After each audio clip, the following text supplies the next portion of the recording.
Ayun na nga. Kasi, lihis ka ng lihis sa sagot mo. Tinatanong ka naman kung lisista. Siyempre, naghahanap sila kung nasaan ang buwis ng taxes ng mga Pilipino. Ba't mo hindi masagot? Kung wala kang tinatago. Pamahaw tayo, kain tayo. So, ang ulam ko ngayon ay bulad. Kung baga dito sa wari-wari namin bulad. So, ulam ko yan, Salzburg. Bulad. Bulad. Tapos, parisan ng unay na ginisa. Of course, di mawawala yung coffee with milk. Masarap. So, pwede na maging good morning marites tayo, no? Ayun. Ayun na nga, hindi naman ako nanihimasok sa about politics, pero kasi napapanood ko eh. Ayun, ang mga tangang bumuto, sabi ko na nga ba eh. Kasi yung Vice President ninyo, sa bagay, kasama na rin ako kasi I'm living in the Republic of the Philippines. Siya nga, naging debt secretary, nag-a-attempt, siya na, as in, nag-a-assume siya na attorney daw. Pero, kasi kung attorney eh, hindi yan rude sumagot, no? Kasi syempre ang dami mga subject about it. Just baratin mo na yun.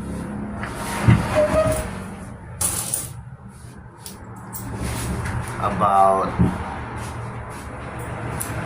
sa mga questions na binabato sa kanya na hindi naman marunong makasagot dahil may tinatago, kumbaga may nakaligtit yaman galing sa atin mga taxes. Ako ang laki ng taxes ko kasi naging OFW ako, ang laki talagang kinukuha sa akin.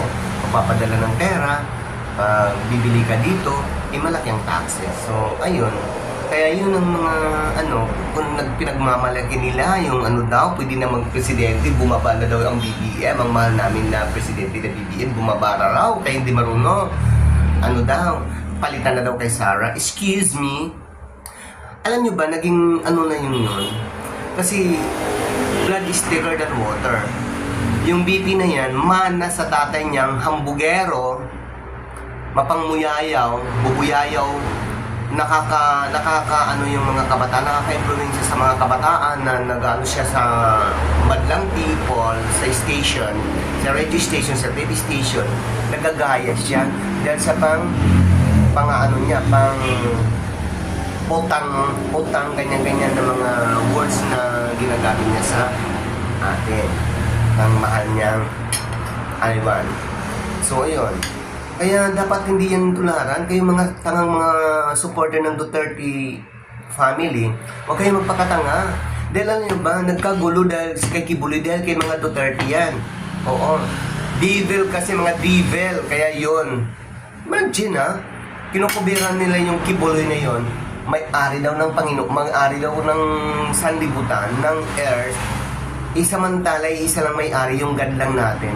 Kaya kayo, napaka-idiot talaga ninyong mga supporters ng Kibuloy at saka yung Duterte na yan. Tanga-tanga talaga. Kahit na nag-rape ng mga babae, itong mga babae naman, stand alone para kumampi kay Kibuloy. Alam niyo kung bakit? Dahil siguro magaling si Kibuloy, kinakain yung mga nila, yung mga pagkain. Kaya yun. Sino may pakana? Duterte family. Di ba? Lalo na yung itong BP na nagmamagaling-galingan. Excuse me. Hoy, mga bobo! Iboboto nyo pa ba yun? Na mayroon siyang Iwan. Attorney daw, hindi pa pala. Base sa nakita ko sa aking idol sa YouTube. Kaya pala nagkukunwaring attorney na hindi naman attorney ako, hindi naman marunong eh. Parang nagko-confuse ako eh. Tutok ako ng tutok sa mga question and mga answers na tinatanong sa kanya na kahit ng mga social media, may mga reporters na nagtatanong sa kanya. Parang lihis sa mga question ang sinasagot niya. Ano ba yan? Attorney ba yan? Sa bagay, yung tatay niya, aminado na pasang-awa, pero hindi ko pa rin may appreciate yung knowledge ng tatay niya dahil dyan nag-umpisa ang mga anak, mga bastos. Lalo na si Basti ngayon, gumagaya yung tatay niya. Ang akala niya, magaling ang tatay niya. Magaling sa droga. Tsaka sa mga panluloko ng mga sambayan. So yun lang po Kasi iniwanan ko na talaga yung aking super makulit dahil doon more on politics ako.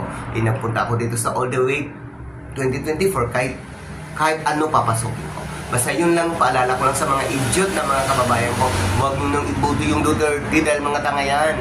Manluloko yan. So yun lang po. Bye-bye.